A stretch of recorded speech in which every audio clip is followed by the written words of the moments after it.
کے تحت آپ پر 112 کے ساتھ پھر آپ کی خدمت میں حاضر ہیں۔ 10 سے 12 منٹ میں اپنی گفتگو ختم کر لیں گے۔ اس میں ابتداءً ہم حضور کے تذکرے سے پہلے، حقیقت تو حضور کا تذکرہ کرنا ہے، لیکن حضور خاتم الانبیاء ہیں، تو حضور کے تشریف لانے سے پہلے جو انبیاء ہیں ان کا ذکر چل رہا ہے، ان کا ذکر تھوڑا ہوگا، پھر اس کے بعد حضور کی سیرت ہوگی۔ جہاں تک سیرت انبیاء کا تعلق ہے، حضرت موسیٰ علیہ السلام تک تفصیلات مختصر آپ کی خدمت میں رکھی جا چکی ہیں۔ حضرت موسیٰ علیہ السلام کا ذکر بھی گزشتہ شروع ہوا تھا، اور یہ عرض کیا جا چکا ہے کہ آپ ان حالات میں پیدا ہوتے ہیں جبکہ فرعون کی طرف سے بچوں کو قتل کیا جانے کا سلسلہ ہے۔ آپ کی والدہ ماجدہ نے خاموشی کے ساتھ ایک ویران مقام پر آپ کو جنم دیا، اور آپ اپنے بچے کے بارے میں بڑے فکر مند تھے۔ اللہ تعالیٰ نے ان کے دل میں جو بات ڈالی اس کو اللہ نے قرآن میں بیان فرمایا۔ وَأَوْحَيْنَا إِلَىٰ أُمِّ مُوسَىٰ أَنْ أَرْضِعِيهِ، اور ہم نے موسیٰ کی ماں کو یہ دل میں بات ڈالی کہ تم بچے کو دودھ پلاؤ، اور جب تم کو فَإِذَا خِفْتِ عَلَيْهِ، جب تم کو ان کے بارے میں کچھ خوف لاحق ہو جائے تو کیا کرو، اس کو ایک صندوق میں رکھ کر دریا میں چھوڑ دینا۔ فَأَلْقِيهِ فِي الْيَمِّ، آگے فرمایا وَلَا تَخَافِي وَلَا تَحْزَنِي، اور دیکھو نہ ڈرو نہ گھبراؤ نہ کسی طرح کا غم کرو۔ اور اللہ نے ساتھ ساتھ یہ بھی وعدہ کیا کہ اِنَّا رَادُّوهُ إِلَيْكِ وَجَاعِلُوهُ مِنَ الْمُرْسَلِينَ، بے شک ہم اسے تمہاری طرف لوٹائیں گے۔ اب جو یہ بچہ تم سے جدا ہو رہا ہے، ہمارا وعدہ ہے کہ ہم ضرور بضرور اس کو تم سے ملائیں گے۔ اِنَّا رَادُّوهُ إِلَيْكِ وَجَاعِلُوهُ مِنَ الْمُرْسَلِينَ، اور ہم اس کو مرسلین میں سے بنائیں گے۔ پھر کیا ہوا، ایک اور مقام پہ فرمایا وَإِذْ أَوْحَيْنَا إِلَىٰ أُمِّكَ مَا يُوحَىٰ أَنِ اقْذِفِيهِ فِي التَّابُوتِ، تابوت میں رکھ کر دریا میں چھوڑ دینے کا اللہ کی طرف سے حکم ہوا۔ تو پھر کیا ہوگا، پھر ہوگا یہ کہ فَلْ يُلْقِهِ الْيَمُّ بِالسَّاحِلِ يَأْخُذْهُ عَدُوٌّ لِّي وَعَدُوٌّ لَّهُ، واہ واہ واہ، اللہ اکبر۔ اور دیکھو ایسے کرنا کہ تم اسے ایک تابوت میں رکھ کر دریا میں ڈال دینا، اور وہ دریا کے ساحل، ایک ساحل پر میرا اور تمہارا دشمن، میرا اور ان کا دشمن موجود ہوگا، اس کے ذریعے اللہ تعالیٰ حضرت موسیٰ کی حفاظت کروائے گا۔ چنانچہ جیسا کہ گزشتہ آپ سن چکے ہیں، حضرت موسیٰ کی والدہ نے دریا میں رکھ دیا، اور اپنی بیٹی کو جو حضرت موسیٰ کی بہن تھی، ان کو معلوم تھا کہ موسیٰ علیہ السلام پیدا ہوئے، دوسروں کو پتہ نہیں تھا، کیونکہ اس زمانے میں لڑکا پیدا ہوا تو مار دیتے تھے، وہ سال چلا تھا۔ تو ادھر سے صندوق میں رکھنے کے بعد ماں نے اپنی بچی سے کہا کہ غیر محسوس طریقے سے اس پہ نظر رکھنا، غور کرتے ہیں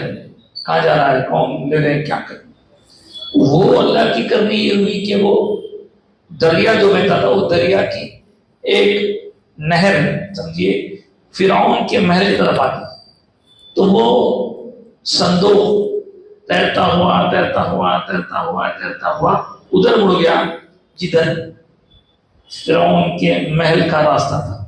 اب ان کی بیٹی یعنی حضرت موسیٰ کی بہن دیکھتی رہی ادھر، تو ماں کو جا کر انہوں نے کہہ دیا کہ ایسا ایسا قصہ ہے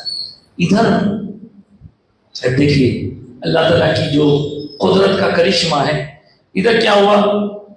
جو دشمن ہے، جس دشمن کی طرف سے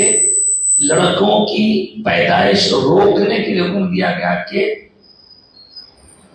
کوئی لڑکا پیدا ہوتا ہے قتل کر دیا جائے۔ وجہ کیا تھی، یہ خواب دیکھا تھا، اس خواب میں بتایا گیا تھا کہ کوئی لڑکا ہے جس کی وجہ سے اس کی حکومت کو خطرہ ہے، وہ لڑکے کو دنیا میں آنے سے روکنے کے لیے سارا انتظام کیا،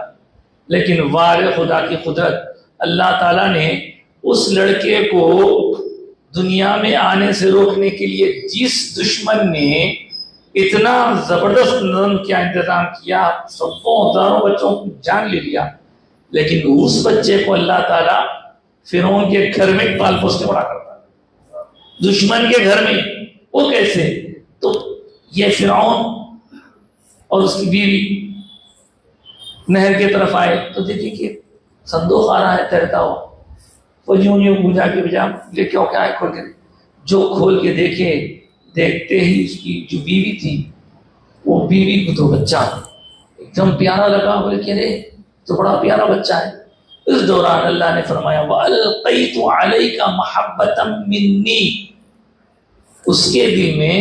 یعنی فرعون کے دل میں اور اس کی بیوی کے دل میں حضرت موسیٰ علیہ السلام کی محبت اللہ ڈال دیا۔ وہ بچے کو دیکھتے لوگوں بولے، اب یہ جو آیت مبارکہ اللہ نے فرمائی کہ وَأَلْقَيْتُ عَلَيْكَ مَحَبَّةً مِّنِّي وَلِتُصْنَعَ عَلَىٰ عَيْنِي، اور آگے فرمایا میں نے تم پر اپنی طرف سے محبت ڈالی اور تاکہ میری نگاہ کے سامنے تمہاری پرورش ہو۔ اللہ تعالیٰ اب دیکھیے کیسا نظام کیا، تو فرعون وہ بچے کو لے لیا، اور اس کی جو بیوی تھی اس نے کہا کہ یہ جو بچہ ہے اس کو ہم اپنا بیٹا بنا لیں گے۔ اور یہ حضرت موسیٰ کی بہن جو ہے جب اطلاع ملی تو ماں کو جا کے انہوں نے کہا یا اللہ، ماں نے بے ہو کے کہا کہ میرا بچہ وہاں پہنچ گیا، وہ تو بہت بڑا دشمن ہے، ایسے میں کہیں وہ دشمن اس کو مار نہ دے۔ تب اللہ تعالیٰ کی طرف سے ان کو جو انسٹرکشن ملے اور جو کچھ انہوں نے کیا، دل چاہ رہا تھا کہ جا کے بول دیں میرا بچہ مجھے دے دو، لیکن اللہ نے ان کو اس کام سے روک کے رکھا، اور حضرت موسیٰ علیہ السلام کی پرورش خود فرعون کے محل میں ہونے لگی۔ آگے کیا ہوا، آگے نیکسٹ جمعے کو سنتے ہیں۔ اب آتے ہیں حضور کی سیرت مبارکہ کی طرف۔ حضور کی سیرت پاک کے ہم اس حصے میں ہیں کہ جب رسول پاک صلی اللہ علیہ وسلم کے چاچا، بہت چاہنے والے چاچا حضرت ابو طالب کا وقت آخر ہے۔ یہ حضرت ابو طالب کے بارے میں جس آپ سن چکے ہیں کہ اس میں 3 قسم کے طریقے ہیں۔ ایک تو لوگ خدا نخواستہ ان کو کافر کہتے ہیں، معاذ اللہ، اسلام نہیں لائے کہتے ہیں۔ ایک وہ ہے جو آپ کو ایمان والا کہتے ہیں، بلکہ آپ کے ساتھ علیہ السلام بھی لگاتے ہیں کچھ لوگ، لیکن احتیاط کا راستہ یہ ہے کہ نہ آپ کے خلاف کچھ کہا جائے اور نہ کچھ آپ کی شان میں بدتمیزی کی جائے، بلکہ حضور کے محسن ہیں، حضور کے چاچا ہیں، حضور کی بڑی خدمت کی انہوں نے، اور حضور بھی بہت غمزدہ ہوئے ان کے انتقال کر جانے میں، تو ان کے متعلق عام طور پر یہ 3 قسم کے گروپ ہیں، اور ان کی تفصیلات جو کتب حدیث میں آئی ہیں وہ یہ کہ جب ان کا آخری وقت آیا تو رسول پاک صلی اللہ علیہ وسلم نے ان سے فرمایا چاچا میرا کلمہ پڑھ لیجیے آپ، میں اللہ سے بول کے کسی طرح آپ کو جنت میں لے کے چلوں گا۔ تو حضرت ابو طالب نے کہا کہ میں اپنے باپ کے دین پہ ہوں، تو ان کے والد حضرت عبد المطلب، ان کے والد حضرت ہاشم، ان سب لوگوں کا دین بھی دین الہی تھا، واحد اللہ کی وہ عبادت کرتے تھے۔ تو یہ حضرت ابو طالب کے بارے میں مشہور کچھ روایتیں ہیں کہ جس میں بتایا گیا کہ انہوں نے کہا کہ نہیں، یہ نہیں کہا کہ میں بتوں کو پوجوں گا معاذ اللہ، انہوں نے کہا کہ میں اپنے باپ دادا کے دین پر ہوں۔ ایک روایت جس کو ضعیف کہا جاتا ہے اس میں حضرت عباس ہیں جو سرکار کے چاچا ہیں، وہ کہتے ہیں کہ جب میں نے آخری وقت میں ابو طالب کے کان کے منہ کے قریب اپنے کان کر کے میں نے سنا تو وہ کلمہ پڑھ رہے تھے۔ اس طرح آپ کے کلمہ پڑھنے کے بارے میں بھی ایک روایت گرچہ کہ اس کو ضعیف مانا جاتا ہے۔ اب قرآن مجید میں 2-3 آیتیں ایسی آئی ہیں جن کو بیان کرتے ہوئے لوگ کہتے ہیں کہ ابو طالب کے بارے میں ایک روایت تو یہ، ایک آیت تو یہ ہے کہ ما کان علی نبی، کہ کسی نبی کے لیے یہ زیب نہیں دیتا کہ وہ مشرکین کے لیے استغفار کریں، ما کان نبی ان یستغفروا للمشرکین۔ اس آیت کو لوگ فٹ کرتے ہیں، جبکہ اس آیت کے اندر کوئی نام نہیں ہے، کسی طرح کا تذکرہ نہیں۔ ایک اور آیت بھی ہے، انک لا تہدی من احببت ولکن اللہ یہدی من یشاء، کہ آپ جس کو چاہیں اس کو ہدایت نہیں دے سکتے، بلکہ اللہ جس کو چاہتا ہے ہدایت دیتا ہے۔ اس آیت کو بھی لوگ لا کے فٹ کرتے ہیں حضرت ابو طالب پر۔ دیکھیے علماء اس زمانے سے محنت کر کے علم کی امانتیں ہم تک پہنچائیں، کسی نے زیادہ کوشش کی، کسی نے کچھ کم کوشش کی، مگر انہوں نے اپنی باتیں بعد والوں تک پہنچائی، اسی وجہ سے ہم تک بات پہنچی۔ لیکن اب ساری باتوں کے سامنے آنے کے بعد یہ بات پائے ثبوت کو پہنچتی ہے کہ آپ کے بارے میں ایمان والے تھے، ایسا بھی بہت سے لوگوں کا عقیدہ ہے، اور کم سے کم اتنا تو کیا جائے کہ کوئی آپ کی شان میں بے ادبی، بدتمیزی، گستاخی نہ کرے، کیونکہ حضور کے چاچا ہیں اور حضرت علی کے بابا ہیں۔ سرکار دو عالم صلی اللہ علیہ وسلم نے اتنا سب کچھ جاننے کے باوجود بھی بعض لوگ جو کہتے ہیں مشرک تھے، آپ اور حضرت علی اور سب نے مل کر حضرت ابو طالب کی تدفین کی اور جنازے میں وہ لوگ شریک ہوئے۔ کوئی سوال کر سکتا ہے کہ صاحب جنازے کی نماز ہوئی کیا؟ مسلمانوں کی جنازے کی نماز ہوتی؟ تو دیکھیے اگر میں کہوں کہ نہیں ہوئی تو کیا اس کا مطلب یہ ہوا کہ آپ کو کافر تھے؟ یاد رکھیے دین کے احکام آہستہ آہستہ آتے ہیں۔ مکہ مکرمہ میں حضرت بی بی خدیجہ کبریٰ رضی اللہ تعالیٰ عنہ کا وصال ہوا تو آپ کی بھی جنازے کی نماز نہیں پڑھی گئی، تو کیا خدا نہ خواستہ آپ کے متعلق کوئی بدگمانی کر سکتا ہے؟ کیوں نہیں پڑھی گئی جنازے کی نماز؟ جی صاحب مکے کے حالات میں جنازے کی نماز پڑھنے کا ابھی حکم ہی نہیں آیا تھا، وہاں سسٹم ہی نہیں بنا تھا، وہ اذان بھی نہیں ہوتی تھی وہاں پہ، وہ تو سب مدینہ آنے کے بعد اذان بھی شروع ہوئی، مسجد نبوی بنی۔ اس طرح حضرت ابو طالب کے بارے میں جو لوگ بدتمیزی کرتے ہیں ان سے یہی کہا جائے گا کہ بھائی اگر آپ ان کو مومن نہیں مانتے تو کم سے کم ان کی شان میں بے ادبی مت کیجیے، کیونکہ دوسرے اور لوگوں کی طرح مشرک سمجھ کے آپ ان کی شان میں بے ادبی کریں گے تو نتیجے میں